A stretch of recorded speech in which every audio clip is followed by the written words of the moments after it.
What's up, Jimmy?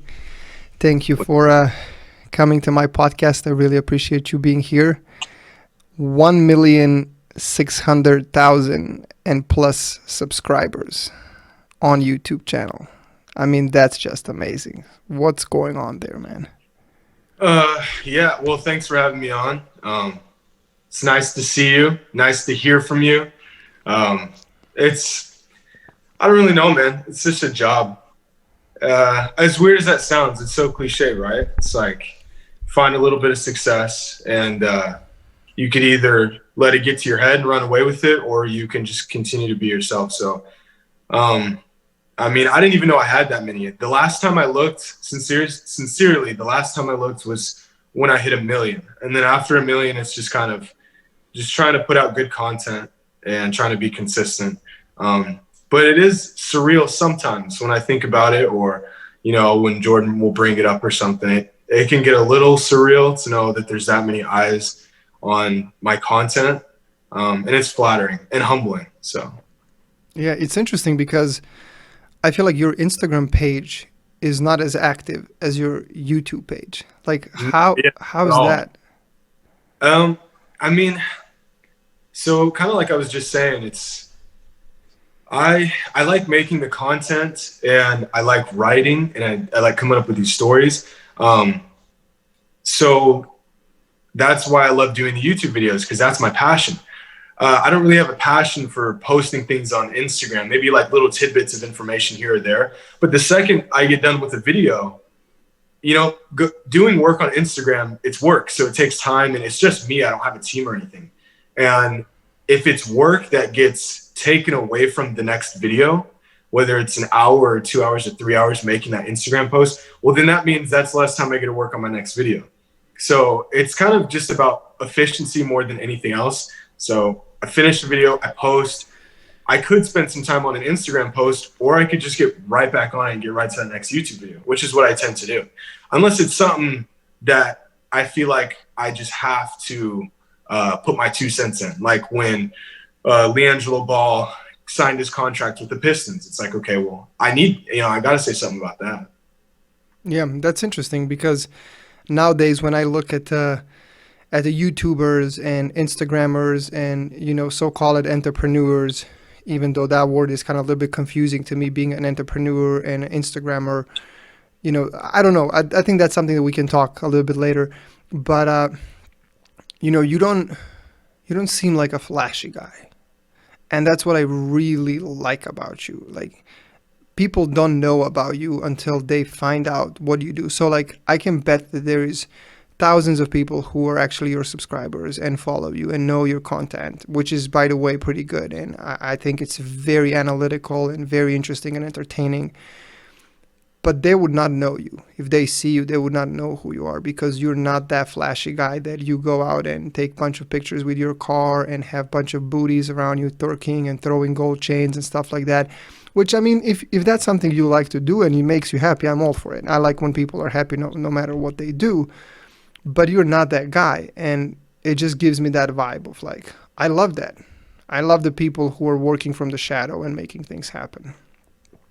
Yeah, I mean, it's always kind of came natural to me. I'm an introvert at heart. So when I first made the YouTube channel, it was my goal was to just always to be about the content. And then obviously we did some videos in front of the camera and then we did all sorts of videos. But yeah, that's kind of just who I am. I've always been quiet, analytical, just thoughts. So this has just given me a platform to put those thoughts out into the world, and lucky enough to where I guess I'm pretty good at it and I'm able to make this content. And the best thing is I still enjoy doing it. So it's not getting old or anything like that. But in terms of not being flashy, it's in my nature, and it helps that, you know, I have family that feels the same way. So I don't really surround myself around people that do live that lifestyle. And like you said, I mean, there's nothing wrong with that. I think if you work hard, you should be able to play hard too. And you should be able to do whatever you want with your money. It's your money. And that's why we work hard. But personally, I like to save it, you know, spend it on my kid, do whatever, you know, travel, vacation, things like that. More things that making memories out of it, especially since I became a father. A lot of the materialistic thing, it just doesn't really interest me anymore. Yeah, that's actually interesting because rarely you hear people, not rarely, there is quite a bit of people having family and using Instagram as a platform, but you're not that guy. You don't post your child to get more, to get more attention and use it in a way to get more audience and make it all cute and stuff like that. You're basically, to me, like, I don't see you on Instagram. Like, I don't, you almost like don't exist there. Well, it's funny. So I have my personal Instagram, and then I have like a business Instagram, as you would call it. And on neither of them do I post. I mean, I have to legit remind myself, like, okay, you have this account, and people are following you. Like, especially on the business side, it's like, dude, you gotta post something, you know. But on the personal side, it'll be like once every 6 months, once every 8 months, where I'm like, I just kind of remind them that I'm still here, you know, doing good. And I'll just post a few pictures over the last few months and then leave it at that. And there's so many times, you know, me and my wife, we talk about this all the time about, like, we live in this, I hate to be cliche about it, but we do live in this age where everything has to be shared and everything has to be documented. And it's not even for yourself. Like, me and my wife were just talking about it last night. I was like, how many people, when they're sharing to their story or they're sharing something on Instagram or Snapchat or whatever it is, there's so many different platforms, Twitter, YouTube, if they could document those same events or those moments in life, but they weren't allowed to share them, how many people wouldn't bother documenting them at all? How many people wouldn't bother recording them and their friends having a good time or their child or this thing that they accomplished if they were not allowed to share them? And I think that really goes to show the intent of why they're doing it. And it's like, well, why are you really doing this? Why are you documenting this point in your life? Is it because you're proud of it and because this is something you want to be able to look back on, or is it for everybody else? Yeah, I mean, you're right about that. I think that maturity plays a big role in an exploration of especially social media, because when you're not mature enough, and in most cases people who are not mature and who are not self-confident, there are more people that don't have a self-esteem as high as other people and they're not confident in things they do. I think that Instagram becomes a platform where you basically get that stimulus of like, hey, I did something good. It's if you think about like when you did sports back in the days and people watch you and people cheer for you and people clap, like that's that attention. But majority of people never have an opportunity to be on the basketball game, on a track and field meet, on any other sport event and actually compete and being seen by audience. So Instagram is the perfect place. Now you actually have your field of competition. You can actually compete fairly with all the other people. So I think that's how I see Instagram and posting pictures. And that's how I felt. A lot of times when I was posting pictures, I felt like I wanted to see what people are going to say, what people are going to think.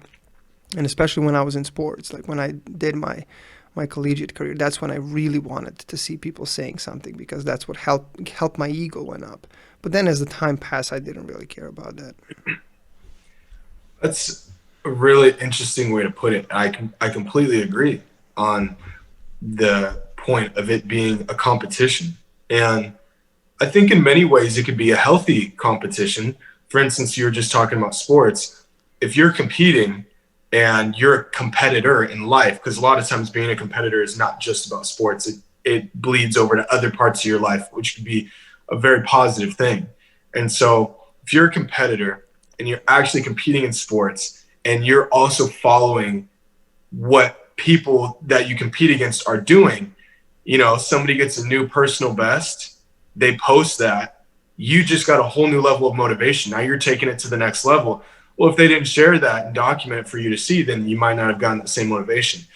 But it's for every instance where it's being positive, I think personally, I just feel like there's 10 times as more where it's negative. So in a different sense, let's say when it just comes to life and happiness and being grateful for what you have, you don't want to compete when it comes to that stuff.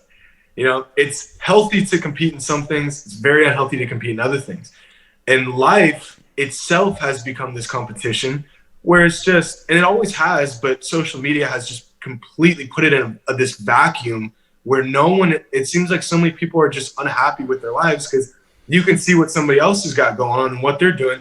But little do you know, they're also just trying to impress you. And then it's just this constant uphill battle and everybody's just trying to compete. And the worst part is no one's ever happy. Even the guy on the top isn't happy, or the girl on the top isn't happy, because they know that people are gunning for them and, oh, I got the top spot and I drive the nicest car, or I look like I'm the happiest. But it's all just, half the time it's just a front. And it's kind of sad that people feel the need to do that. But I think as we get older, a lot of people grow out of that. So, you know, it could be a phase for a lot of people. Yeah, I agree. But I think you have a great story to share, especially, you know, from the days when you were not a YouTuber. You know, the day, I mean, I don't necessarily think you're a YouTuber. I don't All think right. that's a good word for you. I think that I Yeah. would, you know, I would agree that you were NBA analyst. That what actually, before we go to your history, like, what do you think? Are you a YouTuber or are you NBA analyst?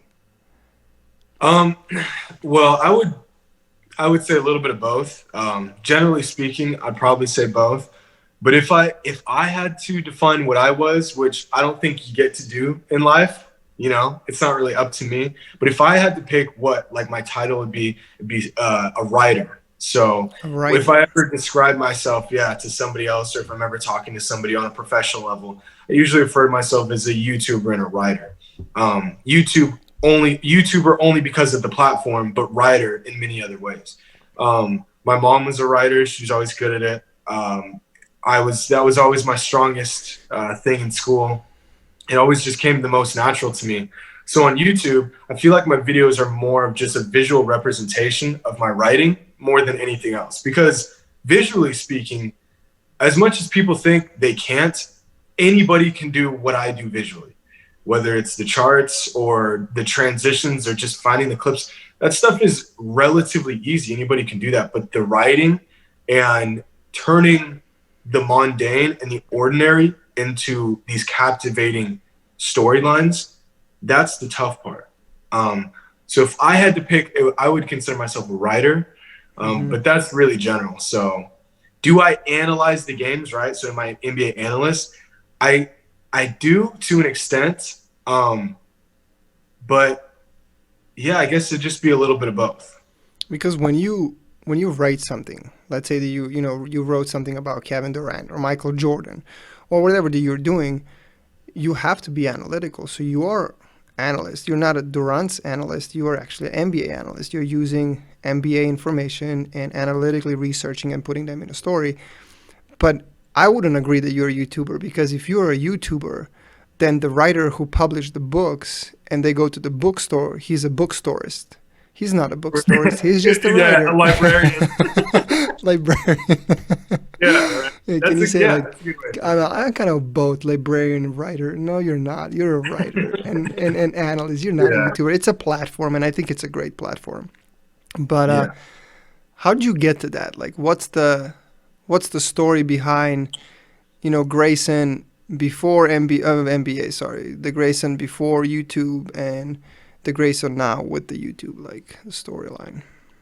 Um, well, so as you know, competing in college, so went to WSU, was competing there, practicing every other day with you, doing all that stuff. So your tolerance for what you're able to get done in a day goes through the roof because all of a sudden you have 24 hours in a day and you're somehow fitting 36 hours worth of things in that day, physically, mentally. So you get really good at time management and all this stuff. So after college, so it was my junior season, uh, get a really bad injury. I think it was the hernia that was basically like the straw that broke my back. I could have kept competing, but I mean, you could probably relate to this in a certain sense. After a certain amount of injuries and obstacles, it just becomes a matter of diminishing returns. It's like, do I want to keep doing this, and then I recover from this injury, and then it's something else.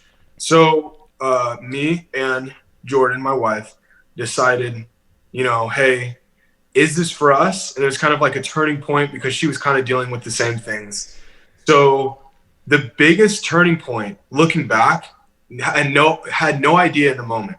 But do you remember? It was like a tri meet, and we did it every year. It was like WSU, USC, UCLA, and I think it was Mm-hmm. like maybe like Long Beach or some other. I think it was either 3 or 4 teams, but it was at UCLA. Okay, I think I So remember that.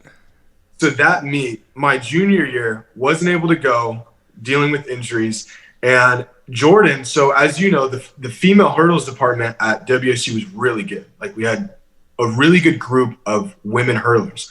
Mm-hmm. Jordan being a freshman, she just wasn't able to go. So neither of us were able to join the team on this spring break uh, trio meet down in LA. And we're like, this sucks. Like, we can't go with the team. So we're like, well, why don't we just go ourselves? Like, we don't have to be with the team. So we go down to LA on our own for spring break. And we liked it so much. Thinking back, it was a rash decision. And it's still, at that day, it was still a rash decision, but we did it. We moved there, or actually we went on vacation there, and we're like, hey, we really like it. Like, we should stay another week. And, you know, that's just kind of how it went. We stayed a week, stayed another week. We were there for like 3 weeks, and we're like, oh man, we really got to get back to school. And I was like, well, let's just kind of take a break for a little bit from school and see how things go. And, maybe we'll want to go back, maybe we won't. So we ended up moving back home briefly as kind of a pit stop to LA. Then we moved to LA later that year and lived there for like 8 months. Well, while I was in LA, it kind of hit me that being in college, you're surrounded by friends and classmates, and you're able to talk to like-minded people about things that you enjoy. One of those things for me was sports. So now that I'm living in a foreign place that I've never been before with no friends or family, I had no platform to talk about these things that I enjoyed. It was just me and my wife. So I'm like, okay, so how can I get my voice out there? And I just started making YouTube videos. And if anybody's familiar with Mike Korzimba, he was a big inspiration to me. And this other guy who works for SB Nation now, John Boyce, a huge inspiration. They were making content that I enjoyed, but eventually I binged watched all of their content and there was nothing left. So I'm like, okay, so what's the next best thing? I'll just make my own content. So it was kind of a combination of all those things. And then just being in the right place at the right time, finding a niche little market that I could just kind of work my magic, and just got fortunate enough that when we were in LA, it just kind of blew up within like 6 months. And it kind of, the rest is history. Just stuck to it. I think after like 6 months, I quit my job because it was enough to kind of pay the bills. What were you doing? What was your job? Um, so in LA, I actually worked at PacSun, if anybody's familiar with Santa Monica. So I was living in Santa Monica, was working at the PacSun there, just like part-time. It's just because our bills were so minimal, Yeah. Um, so yeah, I was working there, had all this time on my hands because I go from a full-time student, full-time athlete, working part-time in Pullman to all of a sudden I'm working part-time. Like, what do I do with my time? So I was churning out videos, like one video every other day. I was just video day off for like a whole year straight. It was all I wanted to do. That's amazing. I feel like and especially because I know you, and we had the deep thoughts conversation back in a college when we were athletes. And I remember a lot of times me and you sitting down, and you were always very analytical when you talked about your own life, which I really loved because nowadays people are not willing to accept the reality of what is going with their own life. And what I mean by that is that you did study architecture. I mean, that's a beautiful field to be in, and a beautiful career waiting for you in front of you once you finish with all the degrees and, connections and internships and find your way into that. And then the way you spoke about it, one day I remember we were talking about it, and you were kind of like, I don't remember the full details, but you basically explained me how long it's going to take you to get to the level that you want to be. And you spend quite a bit of time thinking about it. That's not like one day. That's, every day you go to sleep, you think about these things.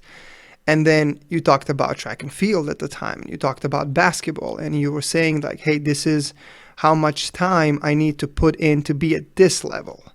And at that Mhm. time you were comparing with me, and you told me, Dino, like, you were at this level, so I'm going to need this amount of time to get on that level, but your level is not the level that I want to be on. I want to be on a higher level than you are. And obviously it's going to take me more time than I have in college, but after the college I'm not going to have the resources nor the coaches, not the place to train to be at that level. So you Yeah. basically made your own research. You accepted the fact that you do have a desire and passion to do it, and you're willing to do it, but it just doesn't make sense. Yeah. And that was anybody that's ever particularly competed at a very high level in a sport, and this can be said about other realms in life, other professions. Once you make that jump to, I mean, so we were in Division One, Pac-12 level, which most, especially with track and field, you could argue that that is the closest thing to professional track and field. Like that's the next level is professional track and field. And going from high school and AAU programs and all these select teams and whatnot, you feel like you're so good, and the playing field is so small that you're a big fish in a small pond. It starts to expand a little bit. You're like, okay, I can still compete, and then it expands again. Even in high school, going to national meets, the competition was good, but it wasn't. You didn't feel overwhelmed by it. Then you get to the Pac-12 Division One level, where you're now getting international athletes. You're not even just competing with the best people from the United States. You're competing with, so as you know, Canada, anybody in Europe. You have people coming over from Africa, all over the place, Australia, and you're like, so I have to find a way to compete basically with the world to get this scholarship, to get some points out of meet. And I mean, it hits you like a ton of bricks when a month goes by, 2 months goes by, you're not seeing the progress you want. 3 months goes by, people are starting to pass you up. Boom, now you're a sophomore. Next class comes in. All of a sudden, you're getting passed up by kids younger than you, which never in a million years you thought would happen. And it just kind of goes like that. And it's all relative, right? Because a semi-successful athlete at a high-level Division One program could just go down a notch to the D2 or D3 level, and then once again be a big fish in a small pond. But it's all a matter of mindset. So I always wanted to be on that next level, and transitioning, as you know, from doing one event to doing 10 events and trying to learn all these things.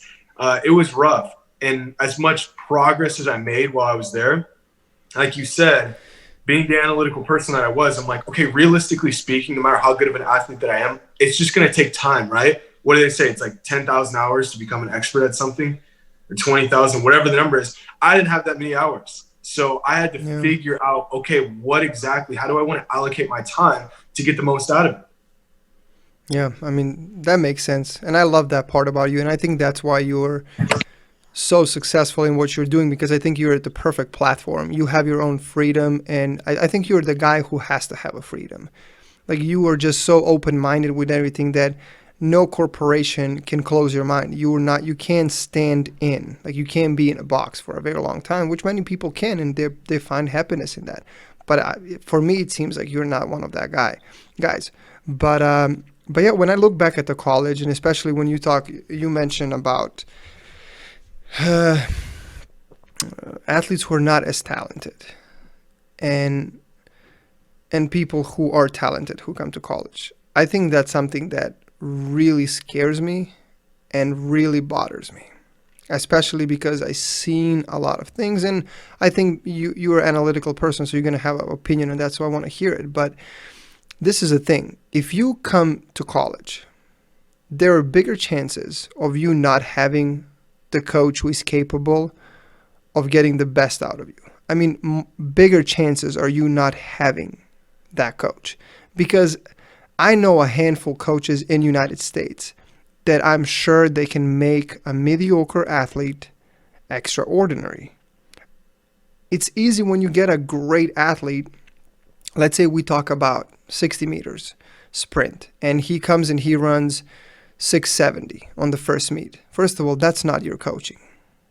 It is Right. not. Your coaching is a 4-year span's consistency of results. So for me to determine are you a good coach or not, I have to look at the long span of coaching, right? So I have to look first year, second year, third year, fourth year, your injuries, how are you dealing with all of that. So mediocre athletes in a college system do not get a chance to be as successful as the talented athletes. And I think that availability of very high level knowledgeable coaches are very limited in a collegiate system, and that's really something that scares me, like Yeah. really scares me. And I don't see it being fixed because the way the hiring is done, it's more politically correct than fundamentally correct. And yeah, man, I don't know. I think that's a very deep topic. Yeah, I mean, it's just like a lot of other things in life where the rich just continue to get richer. And I don't think it's necessarily by anyone's own doing. I think it's just the natural order of things. So when you let's talk about athletics, right? So in that sense, let's say you have a really good athlete who goes pro in something. More than likely, let's say that's a male, and let's say that sport is the NFL. So that guy is now in the NFL. He's very athletic, and he now has the resources, the money and whatnot, to move to a more affluent area. So now he's living in a more affluent area, which statistically speaking is going to have better education, it's going to have better schools, it's going to have more resources. So now he's probably going to find a spouse, if that's what he wants to do in life, to settle down with. And the only people that he's looking, the only places he's looking for this spouse is in affluent areas where people are more well off, where they're a little bit more happier, they make more money, they have a better skill set, and they're probably better looking, and they're probably taller because that's just how it works. So now you have this guy who has an abundance of talent and a skill set that's worth something, and now he has a spouse with the exact same thing going on. Now they have kids, and now those kids have all of these blessings just handed to them on a silver platter, and then that cycle just repeats. The same could be said for the other end of the spectrum. And so, and I don't have to go into detail about that. You could just assume the opposite of what I just said. And I think that's where it gets rough. That's no one's fault that he's going to pursue a mate that can actually meet at his level, and vice versa with women. I don't think, and it just kind of sucks that it works out that way, but it's just kind of the way it goes. And when you look at athletics, it's the same thing. If you don't have the ability to, let's say, go to get a scholarship at the Division I level, but you can make the team, well, that's just something you're going to have to decide. You're probably, if you can't pay for school, you got to kind of lower your standards, go to a school that's smaller, and you probably won't get the best training, more than likely. Or you don't take the scholarship, you go to a school that's bigger, hoping you can get better training, but joke's on you because that coach, who is probably a good coach, is now focusing on the people who are good enough to get the scholarships. So you're kind of damned if you do, damned if you don't, right? So again, the rich get richer and the poor get poorer. And it's just this gap. It just seems to get bigger and bigger. How do you lessen that gap? How do you bring it a little closer? And is that even what we want? Yeah, I mean, the whole NCAA and collegiate organizations are really confusing to me. It almost seems like they're not there are too many questions and not many answers. Like, for example, NCAA says that you have to be amateur. Like, you cannot be a professional to be an NCAA, right? Like, there is actually a big check when you're applying, especially if you're international. Like, they do a background check. Have you ever received any money? And that same thing happens for United States students. So you have to be clearly amateur. But amateurs cannot compete on a level that continuously goes higher and higher. right? If you're an amateur for me is somebody who, goes on a run in the morning for 30 minutes, 1 hour, does a little bit of whatever, lifting, yoga, stretching, hills, biking, cycling, whatever you do, right? That's an amateur. You come home and you never think about that ever again, right? Your job doesn't depend on your amateurism workouts. It Right. doesn't depend on it. Your food doesn't depend on it. Your happiness doesn't depend on it. It's just something that you do, however you do. It's just something you do. But you're amateur in a setting where you have to go on a workouts. Like, you cannot miss it. You have to have a nutritionist. You have to go to the training room and get your body fixed. You have to attend any meeting that the school thinks about it at the time, or your team, or community work. You have to do it. You have to be politically correct on media when they're recording you and doing interviews. Like, does that sound like an amateurism to somebody? Oh, dude, it's funny that you bring this up. I've completely agree with you in the sense, there's look at college football, right? I think it's something maybe track and field. I can understand where you're coming from. I feel so if we use college football, it's something that a lot of people can understand. Mm-hmm. Look at a guy like Trevor Lawrence. Do you know who Trevor Lawrence is? No. So he's more than likely going to be the number one pick in the NFL draft. Plays for Clemson.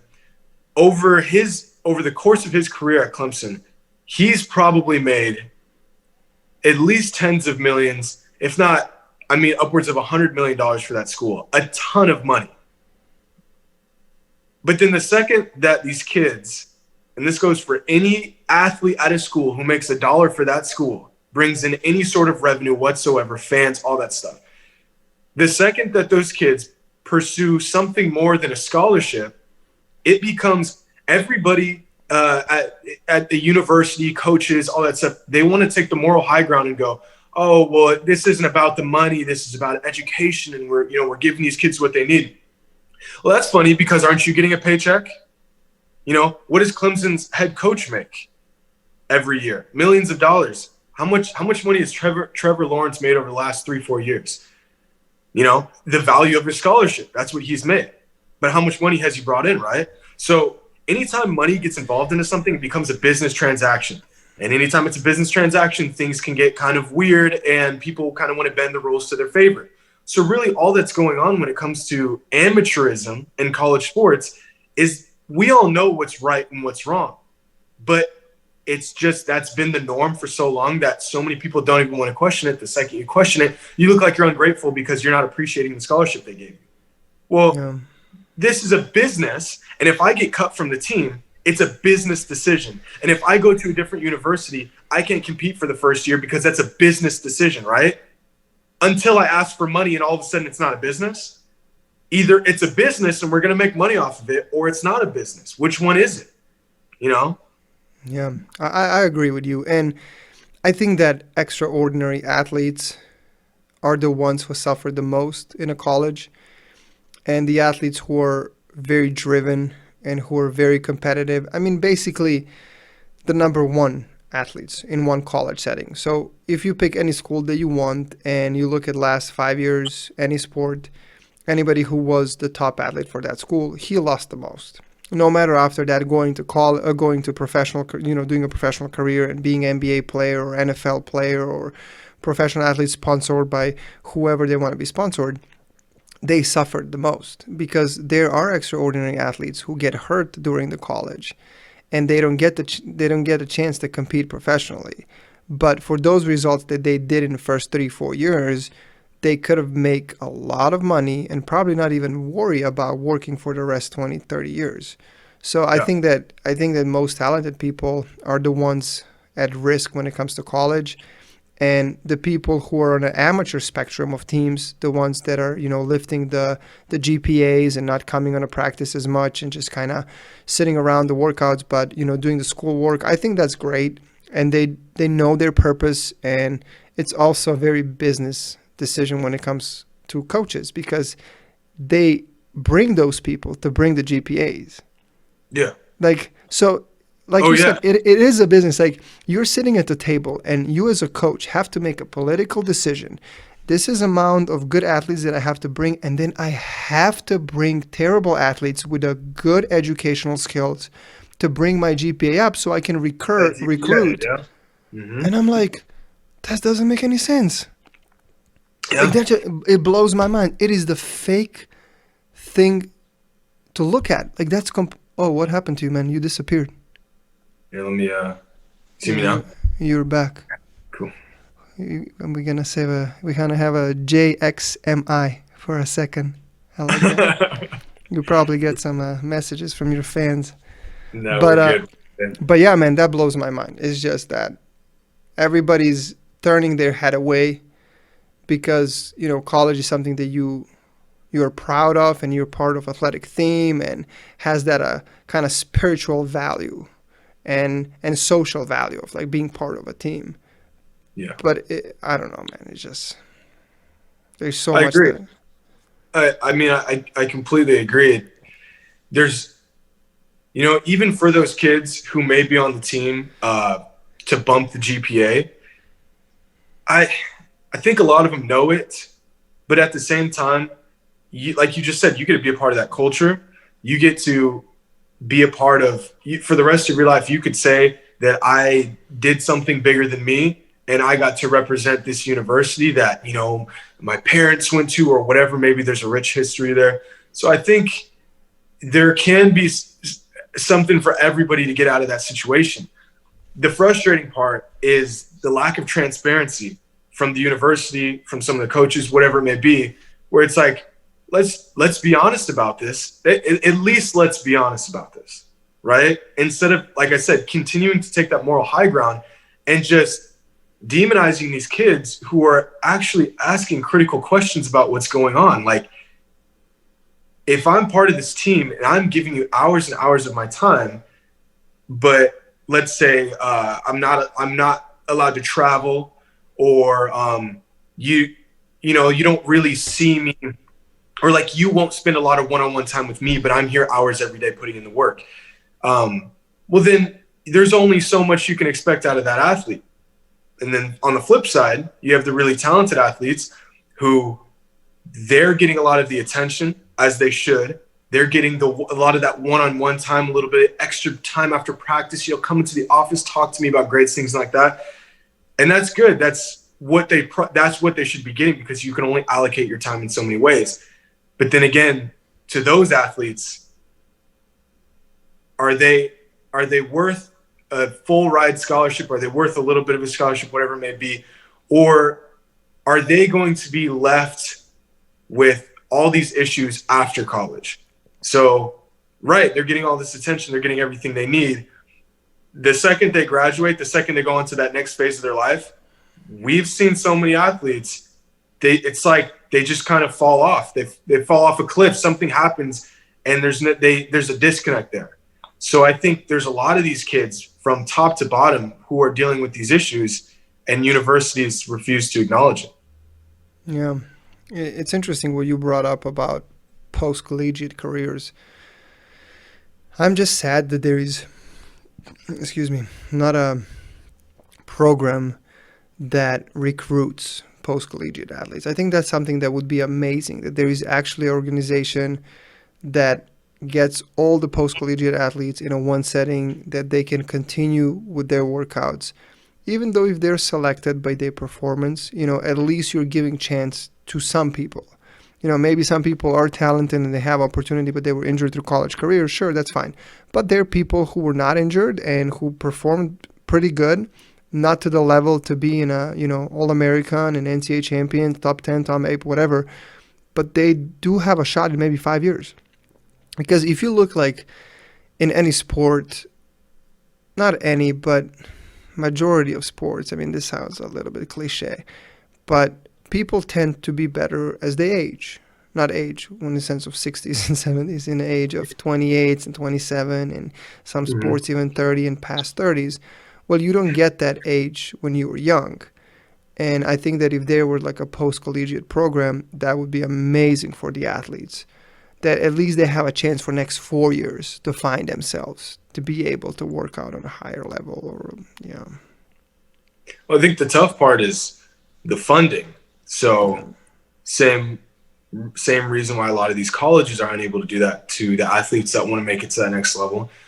I think it just comes down to money, which is the ironic part, because as an athlete, you're not even allowed to talk about the money, but that is the only thing holding back programs from doing more than they want to. So same goes for post-collegiate, especially in track and field. I think track and field is so misunderstood as a sport because there's not a whole lot of mainstream coverage. So it's like, okay, so how do you go pro post-collegiate career? Well, some people, they'll join certain professional clubs. Some people will run for their country and then they kind of get sponsorships that way. But there's not a whole lot of routes.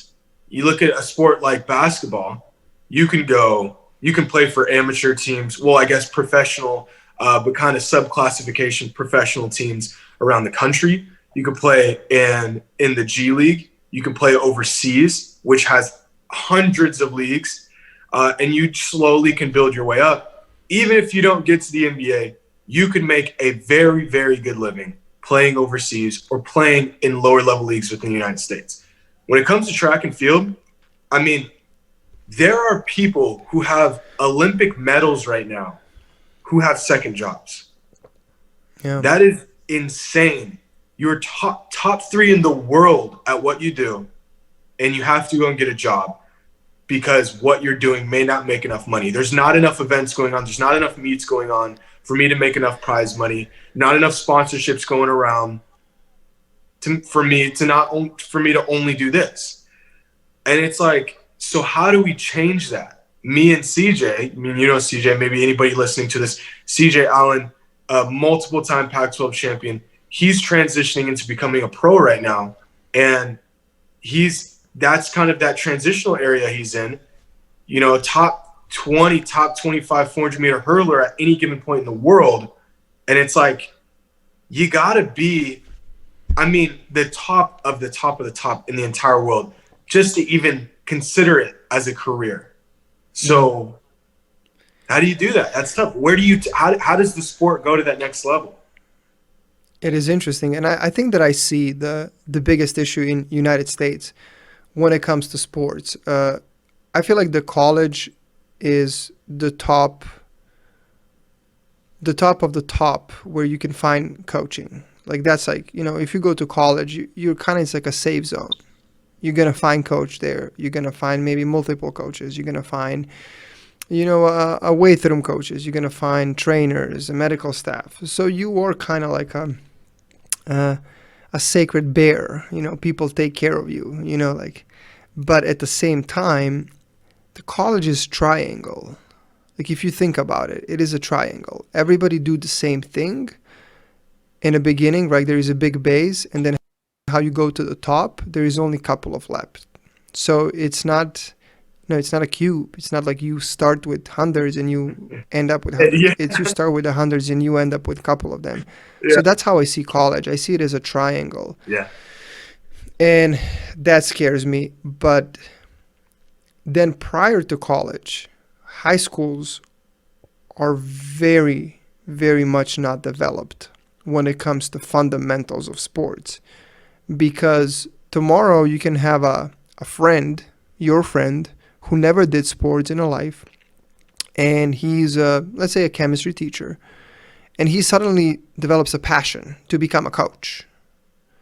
He might get an opportunity to become a coach in a high school. Like, that actually scares me. Yeah. You can't. I wouldn't allow you. But then you can, you know, hurt his personal feelings, and, you know, the high school is not a club, and, you know, you don't necessarily have to have this amount of knowledge. But no, in my opinion, you can't. Like, you have to know what you're doing, because these kids, this is the time when they actually fundamentally develop. Yeah. So I think that's just like high school is very underdeveloped.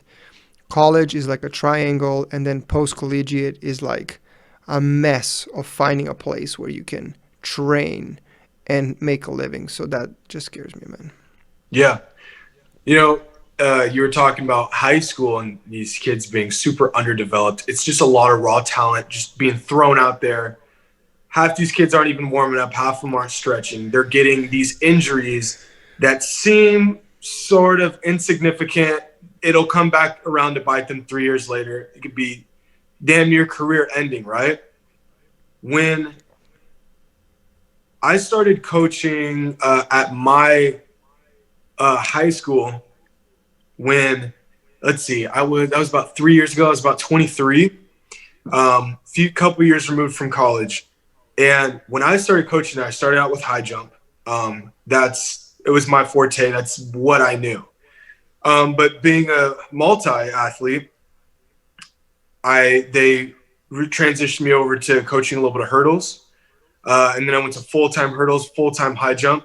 And even with my limited hurdle knowledge, I hurdled for 3 seasons. I would still consider myself to be one of the more exceptional coaches because of just the way I approach it. The interesting thing was when it came to, rather than the specific events, but just the athleticism itself and trying to hone their abilities, I felt like because of the information that I was given in college and from some of my friends like you, just kind of picking the brains of people smarter than me, I felt like my athletes that I were coaching had an unfair advantage over other athletes in the area and even in the state. I legit felt like they had an unfair advantage because I see some of these other kids at these schools, I talk to them, and I'm like, this kid is getting subpar training at best. At best. There's half these kids aren't even getting any coaching. They're just going out there and the school doesn't have enough resources to coach them. So they're putting out hurdles and they're just jumping over them and seeing how good they can do. And I'm sitting here, I'm giving these kids nutritional information. I'm telling them there's the correct sleep cycles, the correct days. We would, for instance, rest days, right? Oh, you need 2 days of rest before a meet, right? But now your nervous system is all out of whack. We would do this in college before our meets. Before we hop on the bus, we go into the weight room, get a little bit of weights going, wake up the nervous system. There's just a certain way you got to do things. I may not know everything, but I felt like from what I did know, it was like night and day. And I was like, Not only did I wish I had some of this when I was in high school, but to think that some of these kids find as much success as they do, completely going out there blind and just doing it all naturally is just amazing to me. It's incredible. Yeah, I was when I came from Europe. You know that in Europe we spend time training in clubs. We don't necessarily have a high school sports. We have a sport as a class, and most of the time we just waste it on sitting outside and doing jokes and, running away from the class and professors. But we have clubs, and that's what we do. We finish school and we go to clubs, and our clubs in Europe, in most of the countries, have coaches who are very, very knowledgeable about their craft. Is it a basketball? Is it a soccer? A football? Not necessarily football. We have some clubs in Europe when it comes to football, but we are not football oriented. But track and field, whatever the sport, volleyball, yeah. And then if you look at those athletes when they come to United States, you can notice that they're not maybe as strong as majority of very talented athletes in the United States, but they have enormous advantage of fundamentals, like simple drills that every athlete should know by the time they're 18, by the time they're 20. They learn that when they're 7 because they had an opportunity. They had a system that allowed them to learn all those fundamentals, and now they're prone less to injuries. Yep. When I see freshmen coming out of high school and coming to schools, I'm like, what the hell is going on? Like, this kid doesn't even know how to do bounding. Like, he doesn't even know what the dorsiflexion means. Right. So do you actually, can you actually do something about it? You come to a college. The college wants to use you and make the best out of it in 4-year span. So doing fundamentals take years. So you cannot waste your time on the fundamentals. You got to use what you have. Right. But by not having fundamentals and doing such a hard workouts to get to the level where you want to be, there comes the injuries. Very simple, and that's why college has enormous amount of injuries that are all preventable if they would have somebody in a high school, a club, or anything, any sports that taught them fundamentals. Period. Anybody who can tell me something that this is not right, you don't have credibility. Because I can prove you in thousands of Oh yeah, examples. Fundamentals I in agree. anything, that's it. If you come not fundamentally correct in 20 years old in college, you're far behind, no matter how you're talented. You are walking on a knife without shoes, and you're just about to, cut yourself. So you remember McGee, right, Coach McGee? Mm-hmm. So my first week on campus, we were doing high jump. We're doing the drills. We finally start going over the bar. He'd already seen me in high school and whatnot. 6'8", 6'9" high jumper, pretty good. But I knew my form wasn't that great. I knew there was a lot of things that I was doing that weren't correct. My first week at WSU, I jump a few times, right? He comes up to me and he goes, "You're a," he goes, "You have the legs of a 7-foot jumper and the technique of a 6-foot jumper." And that right there, I kind of knew it, but it coming out of his mouth, the guy who recruited me and the guy who wanted me to come to his program, that's how you know it's real and that's how you know it's true. I appreciated when he told me that, because it not only humbled me, but it let me know, wait, so you mean there's more in the tank? Like I can get better. I can, if my technique gets better, then I can improve and whatnot. But that was such a wake up call for me, because I thought I was working on my form and whatnot. I mean, it got so bad. I literally had to learn. I had to relearn how to jump. I I didn't know how to jump my entire life. I thought I did. You see it all the time. People think they know how to run correctly or they know how to throw correctly or do all these things. And sometimes if they've been doing these bad things, bad habits long enough, the only way to teach them correctly is to just tear it all apart. I mean, we got to start from the ground level.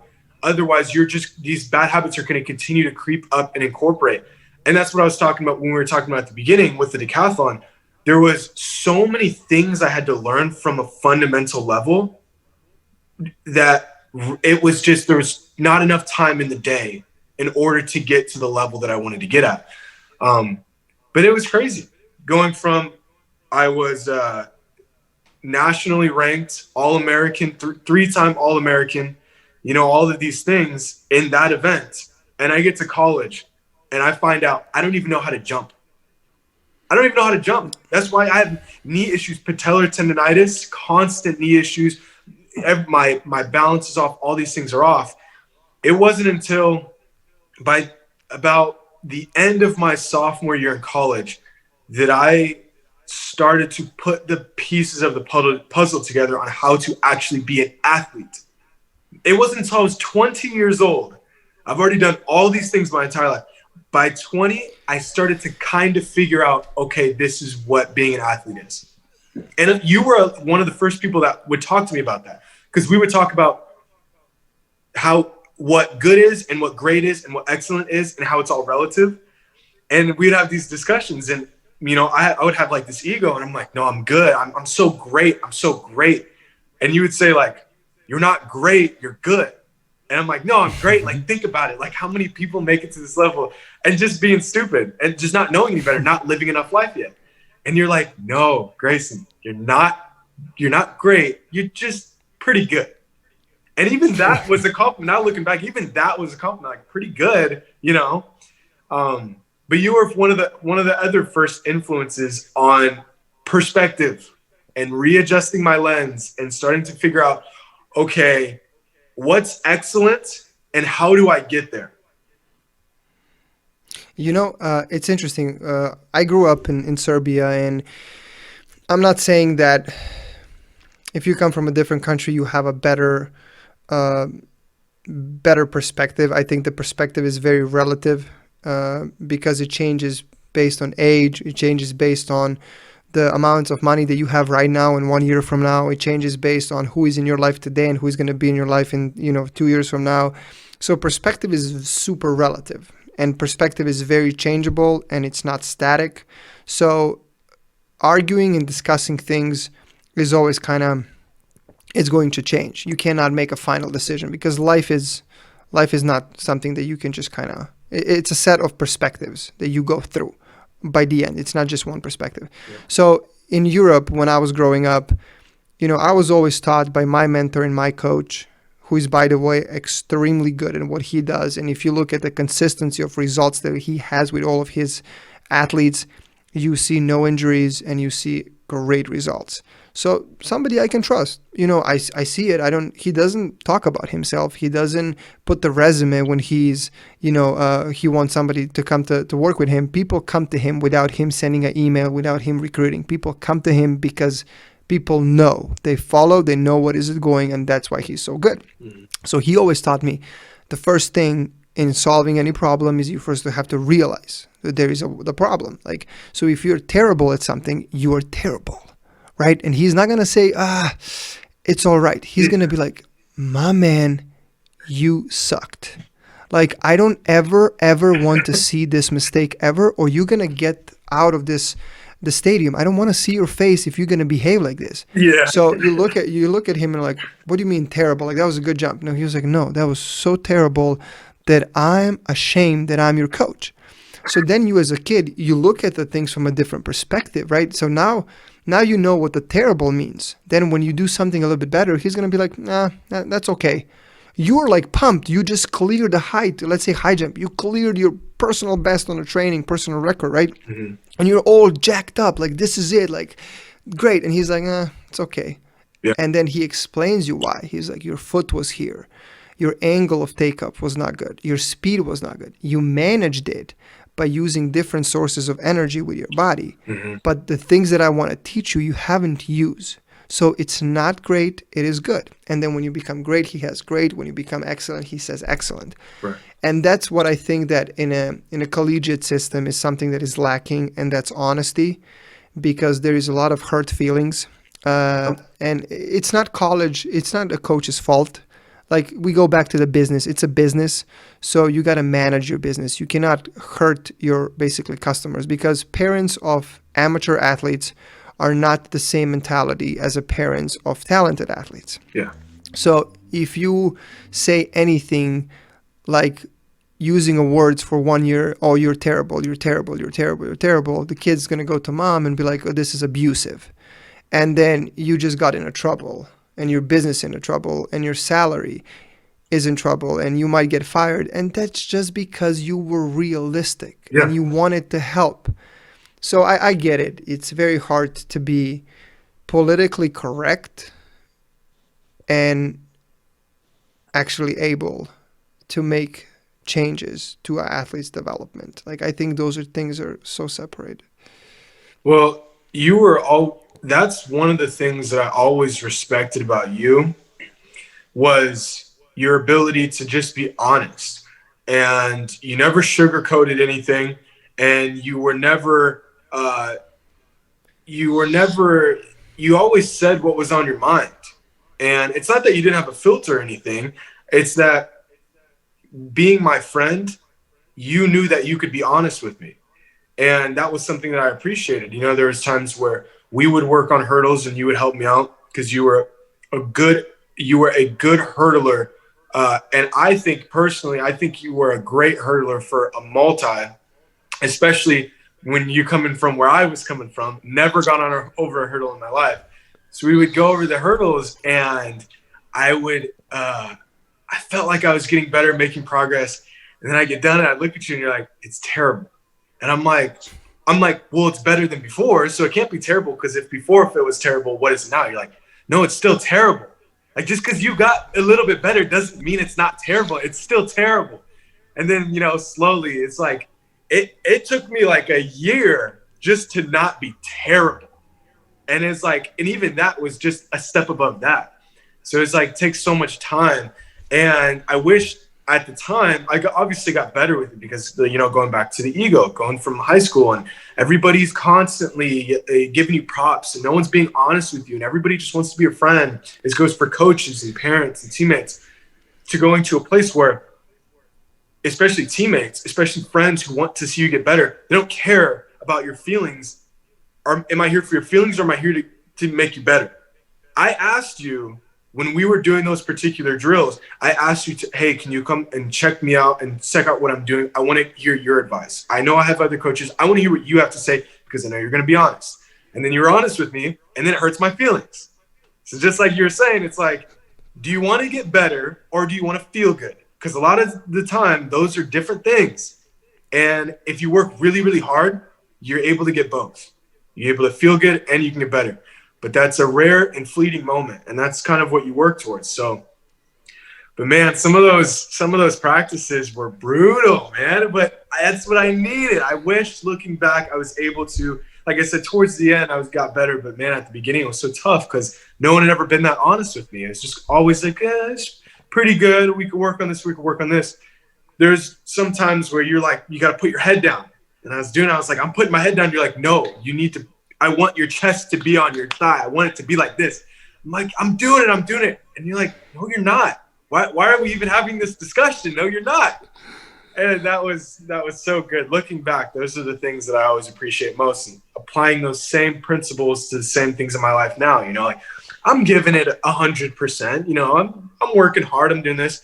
And then I ask myself, are you really giving it 100%? Or are you giving it like 85%? Because if you've never given anything 100%, 85% feels like 100%, you know? But once you finally, for the first time in your life, and I feel like there are countless people who've never actually given 100% to anything ever. Once you give something 100%, it puts it in a perspective. And you're like, you know what? I got to be honest with myself because I don't have a coach here to tell me what to do. I'm not giving it 100%. I know I could give it more, you know? Yeah. So those are really good life lessons that I still carry with me to this day. Well, I'm glad. I'm glad that my toughness made a positive effect. But I mean, on the end of the day, you have to be true to yourself. Like that's the most important thing. I always say, don't matter who says what. When you come home, if you cannot process in your brain like what you're doing, get a piece of paper, start writing things. Maybe you just gotta look at your life from a different perspective, from point of view, and like read things and say, hey, this is what I'm doing every day. I mean, most of the people are complaining whatever it happens. Well, I agree. I think it's just a slippery slope because there's just things that I feel like are objectively right and wrong. And we live in an age where everything seems to be subjective. Like there's no objective truth. It's just kind of, however you feel about it, if this is how you feel today. And then if you change your mind tomorrow, and nothing's black and white. Everything is gray. Mm-hmm. So how do you know then what you should and shouldn't be doing, right? If everything is just up to you and it's how you feel about it. I think that there are some things that should be reserved and some things that I guess you could say, for lack of a better term, sacred, and should stick with you and you should carry it close to the heart. And some people just wear everything on their sleeve and they're completely open about too much. And I think it's crazy because it's like, okay, why? Why are so many people like breaking their backs to get so much attention and to either monetize whatever they're doing or generate revenue or whatever? And I think A, the first one, money, but B, notoriety, fame. So it's like, okay, so you can make a little bit of money and you can get a little bit of fame, but what are you losing? And I think we just live in a society where so many people are saying nothing. You're not losing anything. I disagree. I think you're losing self-esteem and pride and dignity. And this is obviously just my own thoughts. I think some people can handle it really well and they are mentally healthy and stable. But I think a lot of people, they're masking how they really feel. This is why, like we're talking about at the beginning, you're seeing a decline in not even ego, but self-love and self-appreciation and knowing your worth. It's sad. You have a lot of these young people who are impressionable and they just don't know right from wrong. And so they look up to people maybe a little bit older than them and they're just getting the wrong example and they just don't know. So people who are in the position and do know, they just need to do better. Yeah, it's interesting how the new norms, and I'm all for it. Like I'm all for uh, human civilization improving and developing and going as further as possible. Like I'm all for it. You know, we don't know what's coming in 20 years, and I think the world is developing so fast that I mean this is just like a blink of an eye for what's coming in the future and how long actually our civilization is going to last and stuff like that. So I don't necessarily I don't take the huge importance of period of girls posting boobies and booties and guys posting muscles, and that's kind of being the part of attraction. That was always like that even back in the days. Guys always wanted the ladies with the big booties and big boobs, and the ladies always wanted the strong guys. That's something in our nature. We see you basically see somebody capable of protecting you, and you see somebody being healthy and capable of bringing the shine in the world. So there is like biological component in us that basically allows us to be attracted about those things. Mm-hmm. And I think that part is fine, but the world is changing, and it's really interesting to see what's coming next. And me and you, we talked before the podcast, and I shared that information with you that Donald Trump signed that basically contract that in the next 180 days, United States Intelligence Service has to share everything about UFO. So I'm wondering, what do you think about UFOs? Do they exist? Yeah, I think, yeah, to some extent, I would say so. Yeah. What's like what is your thought on aliens? Well, I think the universe, or at least what we know of it, is so much bigger than people realize. Like a million. So think about the number a million. It's kind of wrap your mind around, but you can kind of get the gist of it. Okay, well, already a jump to a million to a billion. People think they understand how big that number is. They don't. Like there was like this study that came out. Me and my brother were just talking about it on how so few people actually understand the concept of a billion. They just think they understand the idea. Okay, so like Elon Musk worth like $100 billion. Okay, yeah, yeah, but you really don't. And in terms of like space and the universe and reality, a billion is such a small number.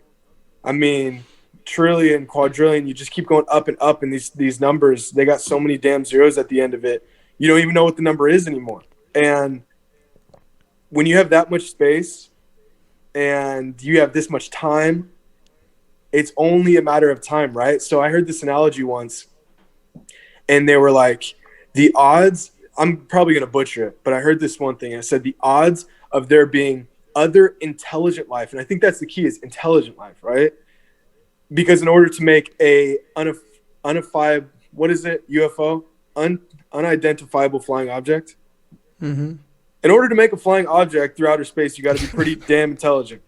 So they said the odds of there to be other intelligent life somewhere out there in the known universe would be equivalent to making a dice with, oh, what was the number? It was like make a dice with as many sides up on it as there are if you stretch a ruler out from one end of the universe to the other end. Each inch, that's one side of the dice, right? So this number is astronomically big. And you roll that dice, and imagine you calling the number that it lands on. You have to call that number. What are the odds of that happening, right? Or like it landing on a one. And you're like, okay, I'm going to roll this dice with so many damn sides, and I'm going to roll it until it lands on one. It's pretty unlikely. They say that's the odds of there being other intelligent life in the universe. Well, the only problem with that is, how long do I have to roll the dice? Yeah. Because if you give me 13 billion years to roll this dice, or however long, well, the more years you give me, the more likely I am to land on it. You give me enough Yeah. time, and I'll give you whatever number you want. Yeah. So There that's you the go. caveat, is there's a lot of space out there. We haven't seen anything, at least that we know. We haven't seen anything, and we're still looking. But There's a lot of time and there's a lot of space, and it's a recipe for a lot of things to happen. Yeah. What do you think, like, 3 years from now, you're sitting in Starbucks drinking coffee, or not even 3 years, but let's say like 10 years, 20 years, and it became a normal thing that aliens like communicate with us, like extraterrestrial, some kind of form of living beings. Like we got into contact and they come to a planet and just chill, and you're sitting drinking coffee and there's an alien walking by you. Like, what is what is the thing that you do? Dude, I feel like I I don't know. I think like you said before, it was before we started the podcast. We were talking. I said, I don't. As crazy as it sounds, I don't think anything would really change if we found out that aliens were out there and we had indisputable proof that they were among us. I really don't think anything would change. It'd be like big news for like a week or two or a couple months, but we all just eventually, our norm as a society and as individuals continues to move in one direction or the other, but our equilibrium always just readjusts. It's just like with money, right? I could make $10 an hour and it sucks, but it only sucks relative because my equilibrium is there. Then I can go to $1,000 an hour and it feels amazing for a little bit because I'm making so much more money. But then eventually, after a certain amount of time, your equilibrium adjusts. And now it feels kind of similar to $10 an hour. It doesn't feel any different. I feel like that's how it'd be. If we discovered aliens, it'd be crazy for a little bit.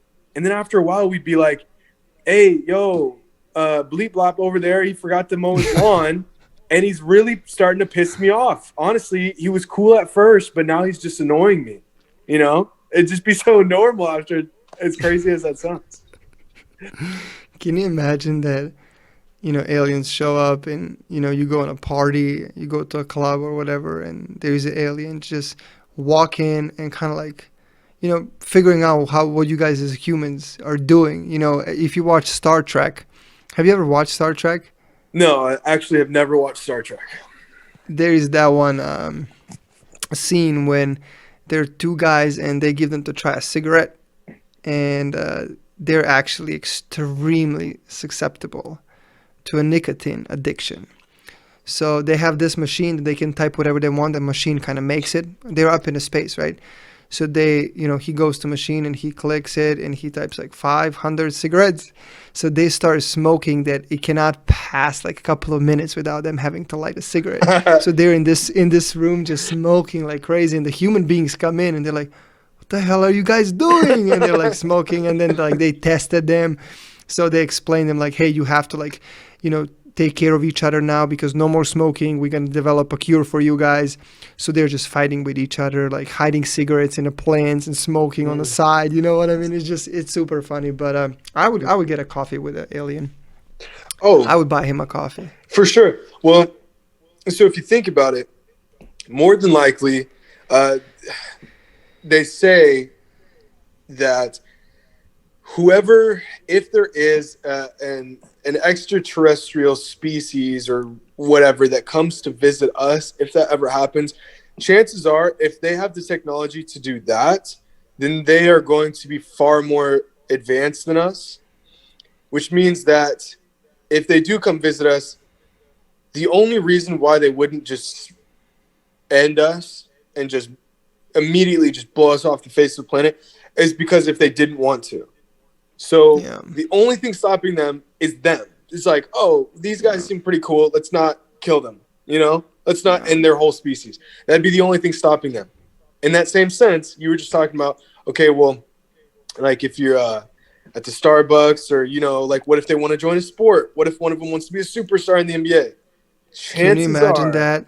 Well, chances are they're just going to be far more superior than us. So we wouldn't be able to compete.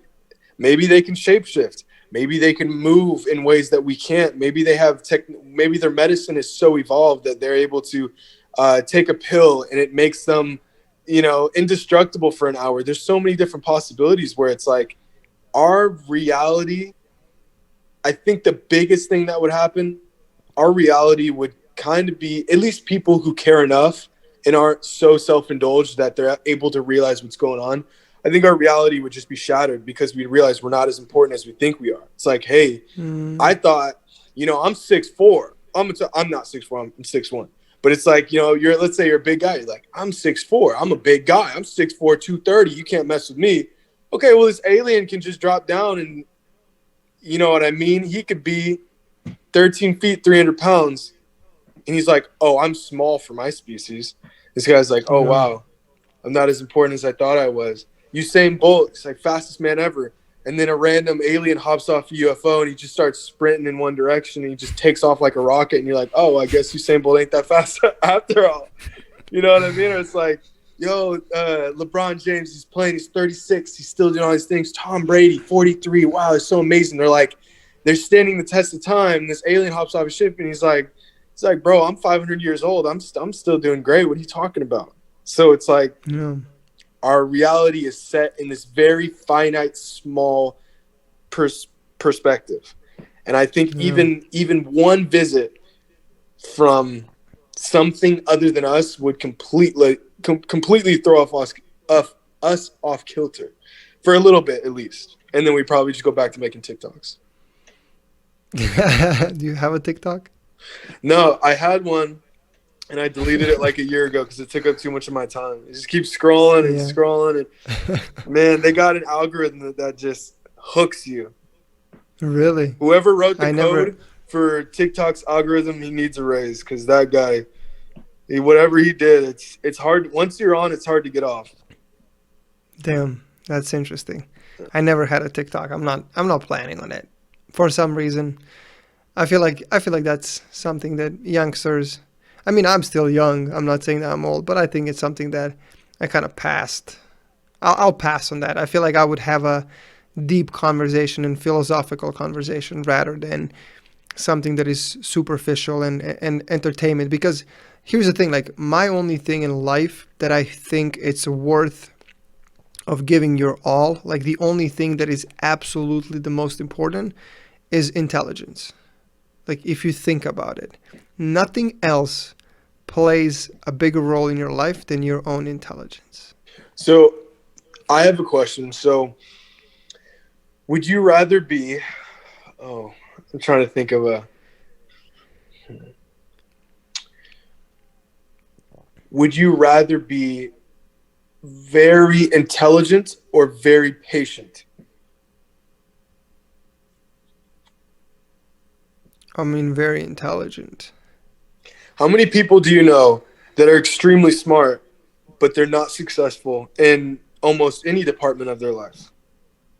Oh, I think there is a lot of people who are very, very much intelligent but are not successful. And I think there is a lot of things that play in a role with being successful. I mean, a lot of dumb people become successful overnight, and it's just reality. I mean, but so I don't necessarily think that intelligence plays a role in being successful. But when I talk about intelligence, I see it as a development on us as a human species, and I think that like we talked before, the informations that you read in the last 10 years, you know more information. I mean, you ran across, not necessarily know, but you ran across more information than somebody who is 70 years old right now, because amount of the time and energy that you have to spend on the all information that are available on the media online. So I think that that's where intelligent claim comes to play a big part, because we're becoming more conscious about our surrounding. Like we see people what they're doing in India, in Korea, in China, in Japan, in Russia, in Germany, in France, Sweden. Like we see all the different things because we have available information. You can read about it all day long. So we are starting to question things about ourselves, about the world, about the history. And I think that's where I see intelligence, because your kids are going to be much advanced than than we are, because the moment they're 20, they're gonna come across, I mean, thousands and thousands of more information than me and you did. So that's how I see intelligence. Well, so I used to like pride myself on, you know, my ability to either like retain information or learn new information or pick up a hobby and try to perfect it, which a lot of times comes back to the intelligence, because it's like, well, what's intelligence? And for better or for worse, it's just your ability to process information and grasp certain things as they're coming at you, and not only the ability but the speed at which you can do it. And then it's like, so I had my child, and it just kind of slowly, I started to realize, for me personally, it was like there were so many people around me that were happy, successful in their relationships. They were a successful parent, successful in their career, very holistic lifestyle. Their health, they're physically healthy, and almost more important, they're mentally healthy, and they're not even that smart. It's like they're not even that Yeah. intelligent. Well, and it's like, okay, well, isn't part of being intelligent being able to assess your situation and be able to go, okay, well, I need to make this decision because it is better for my career, my health, or my relationship. And I think there's different forms of intelligence.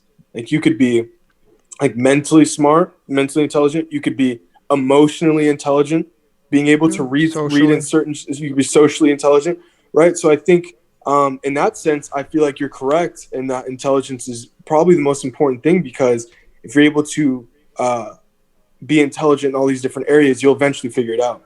But I feel like a lot of Mm. times people are intelligent in one thing, and because of it, they severely lack in other things. Like Yeah. it's taken me years to work on my emotional intelligence and think about things, take a step outside of my shoes. How would somebody else feel if they were in that position?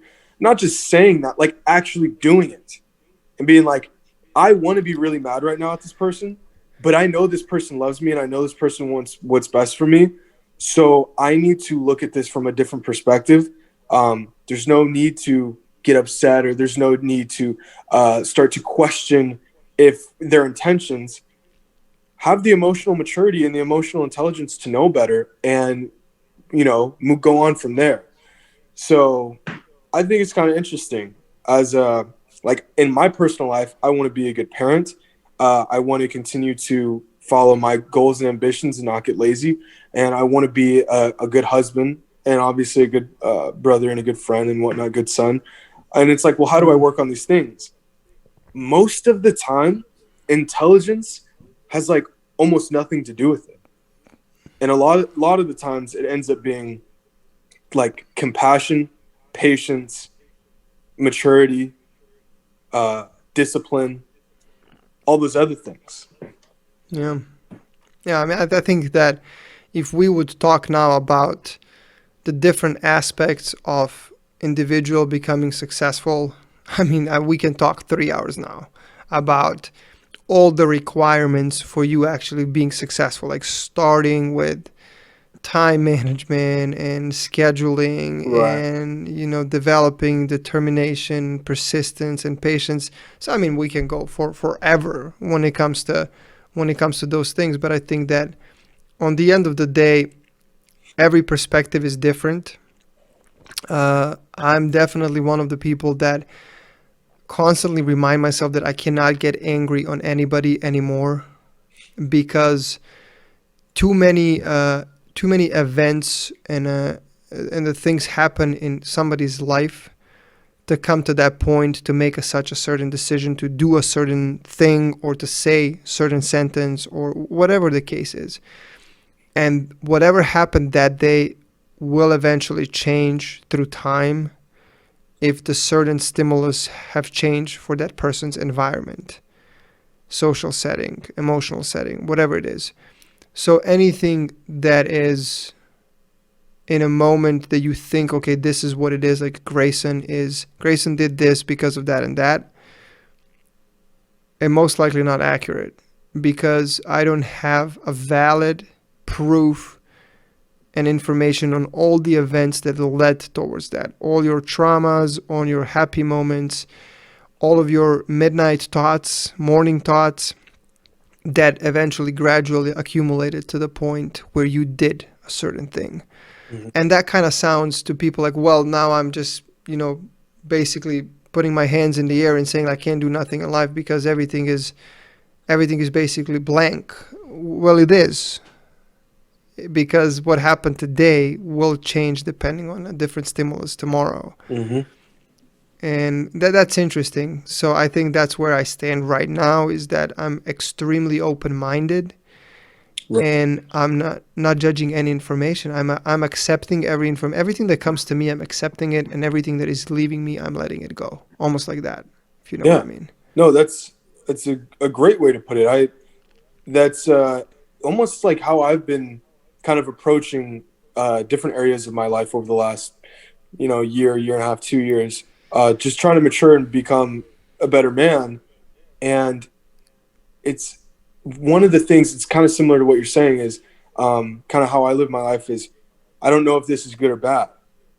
And I always have Yeah. to remind myself like this. I don't know if this is good or bad. This may be good, this may be bad. I don't know. It's like you could get into a minor car accident, be like, oh my gosh, this is terrible. It's the worst thing ever. But you don't know that because maybe if you kept driving, you could have gotten to an even worse car accident that would have been terrible. Or maybe you would have Yeah. got to wherever you were going on time, and maybe being there on time would have led to a catastrophe, whatever it just might be. Like, you just don't know if things are good or bad. And I think so many times, so manifestation, I'm sure you've heard of it. I'm sure you practice it in your daily life, but it's like you can manifest good things, you can manifest bad things. And I don't mean some people, just like when you were talking about entrepreneur, like that word's been hijacked. I feel like manifestation's also been hijacked. Like people are like, I want to be a millionaire. So if I think really hard about it and I just keep saying positive thoughts about being a millionaire, it's going to come true. No, it's like manifestation. You have to make it come true. That's the whole point, is that you have to manifest it and you have to live your life as such. And so it will happen, and do everything within your power to allow that things to happen. That's how I feel about a lot of things. So if something is not good or bad yet, if you are manifesting it in a negative way, it now becomes a negative. You just allowed that thing to be a negative. It could have been a positive, but you just made it negative. And then the opposite could be said. If something is not a good or a bad thing yet, if you put a positive spin on it, it can become a positive thing. Like, for instance, going to work. It's like, oh, I don't want to work today. This sucks. I would rather be doing something else. Like sitting on the couch, watching sports is objectively better than working, right? But Absolutely. it's like, that's not true, because how many people right now are in a position where they can't work? Maybe they're mentally handicapped. Maybe they're physically handicapped. Maybe they're in a position where something has happened to them and they cannot carry out their normal duties like they wanted to. Think about people that are retired. There's a lot of retired people who are older who may not have the mental aptitude or just can't keep up with society, so they're unable to work, and maybe they're bored and maybe they just want to get out of the house and feel productive. So when you're sitting there going, oh, I don't want to work today, how many people are sitting there going, I wish I could work today. I wish I could be productive. I wish I could pursue my goals today and earn a living for myself. I wish I could provide for myself and my family today. Right? So it's like, I don't have to work. I get to work. Oh, I don't want to work out today. I'm just too tired. How many people are unable to go on a run today or to shoot some hoops today? How many people, broke their leg or they're in a wheelchair? No, you get to work out today. You don't have to. And that's kind of like how I see life. My daughter, she shits her diaper, and it's like, I gotta change my daughter's diaper. No, I get to change my daughter's diaper. Like, I know it sounds just ridiculous, but it's like I get to do that. I get to go in there and spend time with her. Next thing you know, I change her diaper. Now we're playing in her room for God knows how long.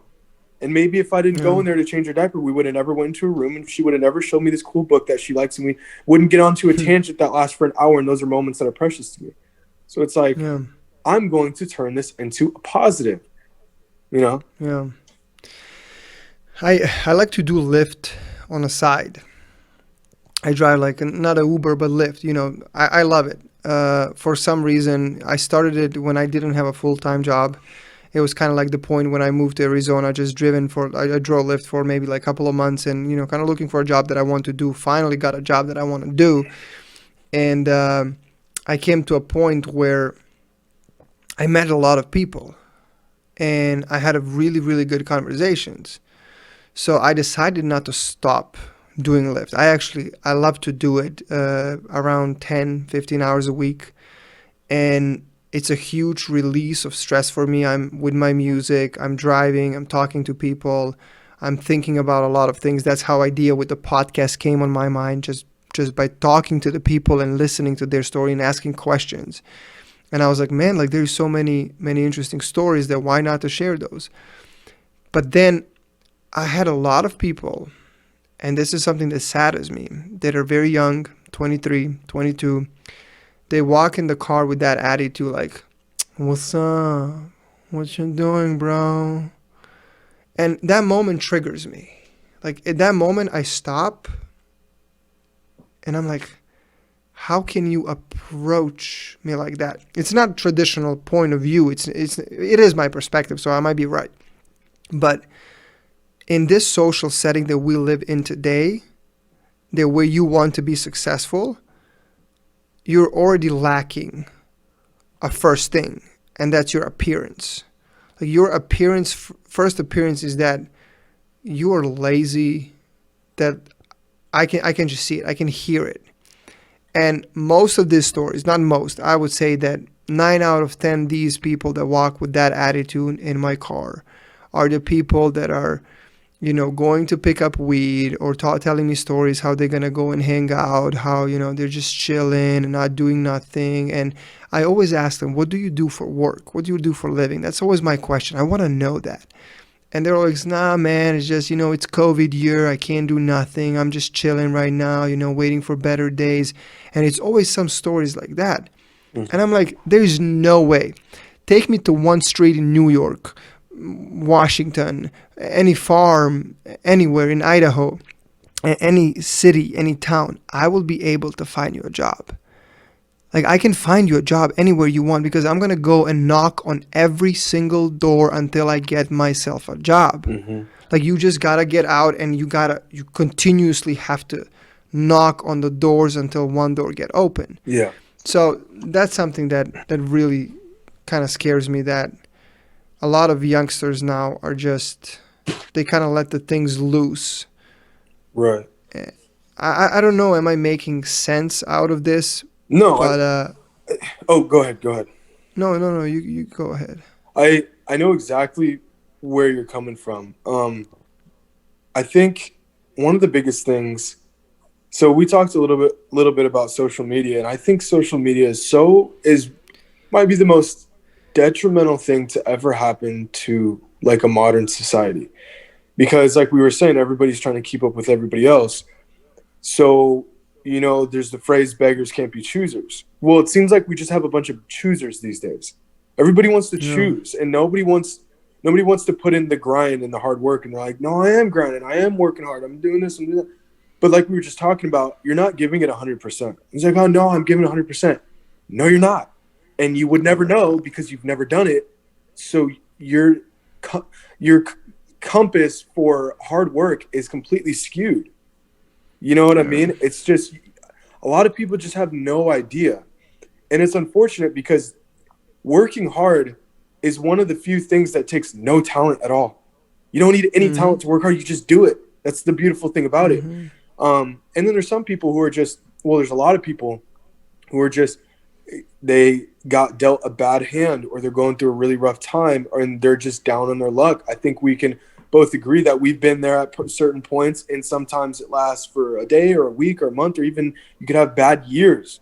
But like you were saying, I mean, really, it seems like it's the approach that's the most frustrating thing about it. It's like, why are you even approaching the situation like that? But then I have to remind myself, I was 20, 21, 22 at one point. Like I was younger, and that wasn't very long ago, but I've learned a lot in the past few years. And it's like, when I was that age, there was probably some 26-year-old looking at me going like, dude, you have no idea. And I'm probably sitting there going, yes, I do. And it's just like the same thing. That's you were also talking about TikTok. Like in the same sense with TikTok, I know exactly what you mean. That's why I haven't had it in forever. It's like I just couldn't connect with some of the stuff that I was seeing. It's just like, it's not it's not in my realm anymore. It's not in my wheelhouse anymore. So I can't connect, and it doesn't really interest me. So when you are interacting with a younger person and it's hard for you to like, not hard for you, but there's just a disconnect there. I think the disconnect could just genuinely be you and that other person being on like different wavelengths and different parts of Yeah. your life. And like we were just saying, they could be having a bad day or something could be going on with them, and they're just not in the mood to, you know, be in that headspace Yeah. or whatever it may be. Definitely. I mean, I agree with you. But yeah, I think the civilization is getting to a shift. I think we're gonna see a major shift soon. Is it gonna be aliens or is it gonna be something new coming up? But I think there's gonna be a new era, and I love that everything is developing so fast. And I'm really looking forward to what is going to happen with the world, especially like with the sports. Back in the days, you had like a last samurais. Like at that time, samurais were like, the picture of, of that a real man, of somebody who has a dignity, who has respect, who is going to do everything for the country, for the, for the beliefs, for the family. He's a samurai, right? Yeah. And then you had, you had gladiators, and then the gladiators don't exist no more, right? Yeah. You have nowadays gladiators, which is UFC, that is as close as possible to the, historically known as gladiators. And I'm just looking for what's going to happen with sport in the next 50 years. It's just super interesting because I almost think like it's going to disappear eventually. And then 200 years from now, people are going to look back and be like, dude, what the hell are they doing? 10 players running with the ball. Three-pointer? What's a three-pointer? Like, everybody cheering for a three-pointer. What? They make so much money for that. What? Yeah. You know what I mean? Yeah. Dude, that's so funny. I've had the same thoughts where I'm like, it's so arbitrary, right? Like everything about sports. I mean, there's some sports that aren't arbitrary, like horse racing. Like let's say like if you're a jockey, that's not necessarily arbitrary because that's a skill set that you could actually use in real life. But most sports are completely arbitrary. Like it doesn't, in real life, it doesn't matter how high you could jump. It doesn't matter how fast you could run. 99.9999% of people will never have to have those skill sets or be good at those, and it won't affect them. But for some reason, there's something about sports that just brings out like our natural instincts and that humanistic part of us where you just see that football go through the air and somebody just get wrecked and you're like, oh my, that's my team. And I think it goes back to like our tribal instincts. We want to be on somebody's team. This is why this is why people get so involved with politics. It's like, I'm going to pick a side and I'm going to be loyal and I'm going to pick my side. I mean, think about it. I talk about basketball for a living. I don't even have a favorite team. I just don't, because it's so arbitrary. Yes, I'm from Portland, but I kind of like the Blazers. Not really. I mean, think about it. The Blazers that were there when I was born, it's a different coach, probably a different owner. I don't even know. The stadium has a different name, different players, different uniforms. There's almost nothing that's the same about it. They're not even in the same. I think the only thing, I think even the stadium has been changed. There's nothing that's the same about it from when I was born. So why would I have allegiance to something that's ever evolving? It's not even the same thing, right? Yeah. I feel like people just like to be a part of something bigger than themselves. They want to be involved and they want to get loud and they want to get rambunctious and they want to feel that it's just like natural. It's within our blood, And I think that's why sports are so popular. People can connect with them. It allows them to feel free from the burdens of normal life, even if it's just for a couple hours. You can go with friends, there's camaraderie and whatnot, but it is very arbitrary. So where is it going? Is there a use for it? Is there actual social utility in it? Or in 50, 100, whatever years, within our lifetime, is it going to be completely irrelevant? Yeah, because if, let's say, the money disappears in 100 years from now, like there's no more money, there's a different currency, or there is a different aspect of life. Let's say that in the future we don't use currencies no more, as I listen to these theories where we're just going to work together as a society and we're going to try to improve, and basically the food is going to be free and all of that fun stuff, then the sport is gone because you can't do it you're doing it for money. Like that's your exit out of the poverty. That's your exit from a very, very tough situations. And sport is the cheapest psychological drug on the market. Mm, Think about okay. it. Yeah. Yeah. I would agree with that. I would agree with that. It is because Yeah. if I come to you when you're young and I say, Grayson, you are going to become Olympic champion. I need you to commit to training with me for 6 years. Mm-hmm. There are very high chances that you're going to believe that. Like, I'm going to be able to motivate you in 15 seconds of speech and have your allegiance, if you can say, for the next 6 years. Yeah. Just because I motivated you. So it's crazy how the words can actually do so much things. Well, so you were talking about, I've heard the same theories too about sort of like a utopia, like a society, a utopian society that no longer needs these man-made concepts and structures within society that we use as, kind of markers and indicators like, okay, we need currency, we need order, we need structure. And then some people, the more they think about it, they're like, we don't need these things. These are just man-made concepts that we did. And now not only do they feel more arbitrary by the day, but they feel more archaic and they feel old and outdated. We need something new. And that's why people think of these new concepts where it's like, why do we make money? So that we can get food, so that we can pay for energy, so we can pay for transportation, all those things.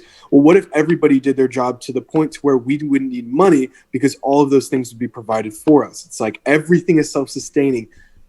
My thing with that, and I wouldn't really call myself like a pessimist. I would just consider myself like just a realistic person. Like I'm a realist. Realistic person for your era of life. Yeah, because your realism is going to be much different realistically for 2351st. That's true. Very, very okay. I will give you that. So being realistic, I will give you that. It's a good point. But being realistic from my frame of reference, isn't it completely unrealistic to expect everybody to pull their fair share in a society like that? And the only way a society like that could run is if everybody pulls their fair share. You can't. And there is. You can't. You have to control people. People are wild. See, that's the problem. Is that you need control. You have to control people. But the whole reason why people want to get away from our current situation is because there's too much control, which I will agree with. There's some things that there's way too much control over. But then they're going to the opposite end of the spectrum where there's like no control and everybody can actually make their own decisions with their free will. The problem is that all it takes is a handful of anarchists to just tear down the system because it's just ignorance is bliss. Like people are just too naive. Think about it now. Even with structure and order and consequence and incentive, there are so many people who are willing to still not follow the rules and still do whatever they want to and still cause chaos. Could you imagine if there wasn't structure and order and all of these things in place? Yeah, it would be a shit show. Pretty much. Pretty much. But yeah, man, those are some great topics. I love that we shifted from your career in sports into the things that we all think about it. Like a lot of people think about it, and we all want to have questions about these things. But I just want to go back, really quick to the things that we were saying, and I really want to conclude the podcast with that. And if I'm guessing and assuming that not many people are going to watch this in the beginning because I'm not a famous podcaster, but for people who come across this information and for people that take your authority as something that they can learn from, what is your advice and what would you tell those youngsters who want to jump on a YouTube, who want to become famous, whatever their desire is on the platform that you are on? And yeah, basically, like what would you tell them? Like if they were your kids, like think about it now, is that your kid needs to know in next 2 minutes how to become as successful is what you do, being like exactly you, like how can they do it? Well, first thing first, I think you have to know your why. You have to know why you're doing something and why it's important to you, and why, when the going gets tough, you're still going to want to do it. You have to have a passion for something. Whatever it is you're doing, you can't think about the money. You can't think about the notoriety, what you're going to get out of it. You have to think of, I am passionate about this. I I find myself gravitating towards this thing. It could be basketball, it could be turtles, it could be the weather, whatever, anything you can possibly wrap your mind around. If you are passionate enough about that thing and you have enough interest to want to pursue it and hone in on your craft, you'll get whatever you want out of it. Whether it's the money, whether it's the notoriety, you see it all the time. The Twitch channels, the YouTube channels, anything in life. There are people who make a living and who are happy and who are successful and providers doing exactly what they love. But the only way that happened is that they met all of the pre-qualifiers. They were passionate, they were diligent, they were disciplined, and they wanted it for no other reason. But it was like, this is my thing, and I love it. And sometimes you may not even know why, but when it's there, it's there. When you got a passion for something and you know it, just pursue it and let everything else just fall into place. So how do you get yourself in 6 months to the number of subscribers that you had? I mean, what, you had like 100,000 subscribers in like 6 months or something like that? Like, it blew out really, really quick. I remember that it was a very short period of time and you already had like, thousands and thousands of subscribers. So if somebody wants to do it, like, for example, if I want to do it right now, like, what do I have to do? Um, well, if you, real quick, do you recall? So at the beginning of the podcast, I was talking about the meet, the tri meet from, WSU, UCLA, USC. So it was that meet that inspired me and my wife to move to LA, which kind of sparked everything. The next year, that same meet, do you remember when the team came down, me and Jordan, we lived in LA. Mm-hmm. And remember, you and I talked. And it had obviously been like a year since we saw each other. And you were like, what are you up to? And I'm like, I'm doing YouTube. And I showed you, I had I think it was at like 13,000 subscribers. It was like really small. And I kind of showed you my content. And I told you my goals. It was like, this is what I want out of this. This is what I want to do. And I felt really confident about it. And Yeah. I hadn't felt that confident in many things in my life. But I just knew what I wanted. I knew I loved it. And I knew I was pretty good at it. Those are the three. So basically, sorry to interrupt you, but there is no secret potion. Like, there is no specific secret that will make that happen. Like, you just basically have to do it and hope for the best, or there is a certain strategy that you can take out. Because nowadays you can go on Instagram and there is a bunch of like advertisements. Hey, subscribe to our company and we're gonna get you 1 million viewers and stuff like that. You never done that, and you were very, very successful. So that's not.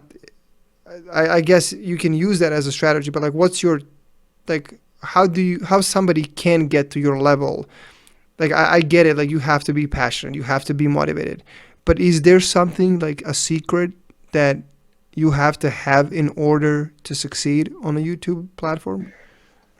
I mean, I wouldn't really call them secrets, but there are things. I've never done anything like this, but you could do advertisements that are optimized for your channel. So, I mean, think about it. If X amount of views bring in X amount of money, and you know what the math breaks down to, then you can invest money into advertising your channel. And as long as, let's say you put $400 into advertising, as long as it generates at least $400 in the foreseeable future, then the advertisement was worth it, right? Yeah. There are things you can do like that. And that's okay. Like, there's people who have done that. Ty Lopez, I don't know if you've ever heard of him. I mean, the dude went viral off of an advertisement, and he just figured it out and he tweaked it, and it worked. Yeah. But the way that I did it, there was really no secrets. It was just me being good at something and me having diligence and constant consistency, knowing your strengths, knowing your weaknesses, and just giving people what they want before they even know they want it, if that makes any sense. Like, there's a lot of times my videos, they're not even on current events. It's not like, oh, something big happened, I need to get the story out. It could be the most random, crazy thing that happened in 1982 about a guy you've never heard of. But it's like, you don't even know who this guy is, right? In 5 minutes into the video, you still are kind of like, what's going on here? But by the end of the video, you're like, that story was awesome. I'm really glad I clicked.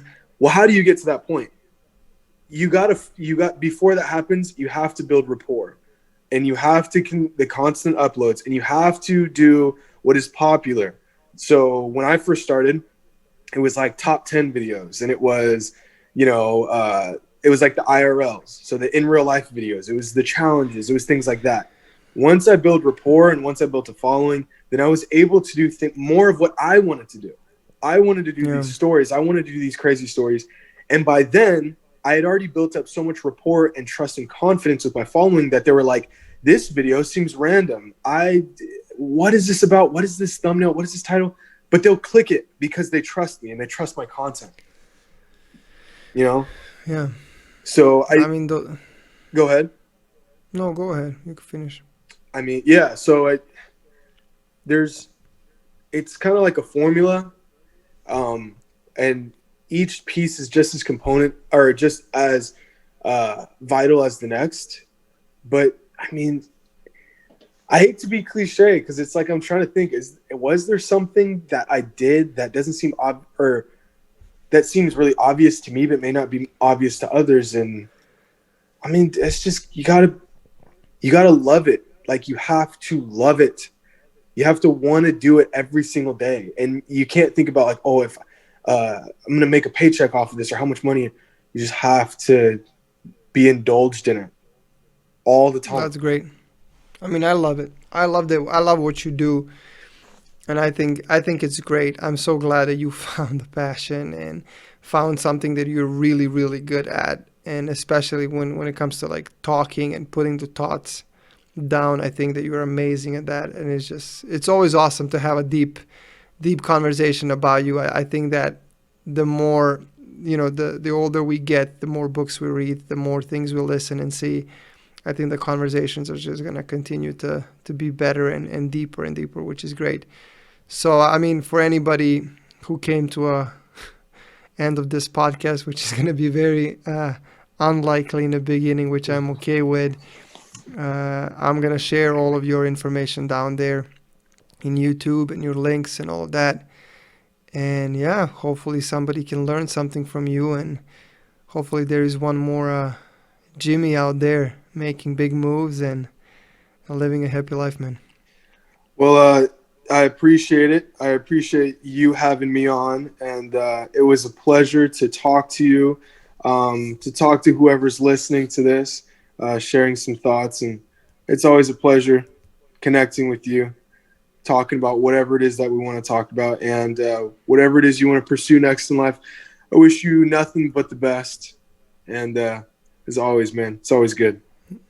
No, you're being cliche. Oh, I am? I'm always cliche. I'm sappy, man. I'm a father. I have to be. Yeah, I can see you became more happier because you would never say this emotionally. You would say it, but not as emotionally as you did it right now. So that's interesting. Yeah, the cool, little girl, she brought out the soft side in me for sure. The daddy side. Oh yeah. Well, that's a wrap, ladies and gentlemen. The recording is off.